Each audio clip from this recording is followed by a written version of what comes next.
ఆ ప్రవీణ్ అన్న పోరాటం చేస్తే ఇంత చిల్లర, ఇంత చీప్ టాక్టిక్సా? ఇప్పుడు శ్రీధర్ బాబు గారి వైఫ్ కూడా ఐఏఎస్ ఆఫీసర్ ఉండే. మేము ఎప్పుడన్నా Sridhar Babu is different, is politics, is a politician, ఆయనతో కొట్లాడతాం.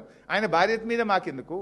అద్భుతమైన అవకాశాలు వారి సతీమణికి బీఆర్ఎస్ పార్టీ కల్పించలేదా? ప్రవీణ్ అన్న కూడా ఆ రోజు బీఎస్పీలో ఉండే, విమర్శిస్తుండే. అట్లని మేము ఎప్పుడన్నా ఆలోచించినామా? ఇదేం రాజకీయము? ఇంత దివాలాకోరు రాజకీయం అవసరమా అని నేను అడుగుతా ఉన్నా. అంటే ప్రశ్నించే గొంతుల మీద పగబడతారా?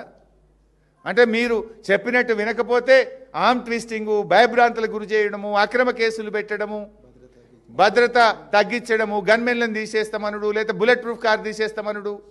అంటే ప్రవీణ్ గారి జీవితాన్ని రిస్కులో పెట్టారు. ప్రవీణ్ గారి సతీమణిని అప్రధానమైన శాఖలోకి, జీతం రాని శాఖలోకి ట్రాన్స్ఫర్ చేస్తారా? Is it the way of doing things? జీవితం అంతా మార్కెటింగ్ శాఖలో వారు పనిచేస్తే ఇప్పుడు తీసుకుపోయి కోఆపరేటివ్ హౌసింగ్ ఫెడరేషన్ లేచిండ్రు. In fact there is a rule in the government, retire అయ్యే సంవత్సరం ముందు ట్రాన్స్ఫర్ చేయకూడదు.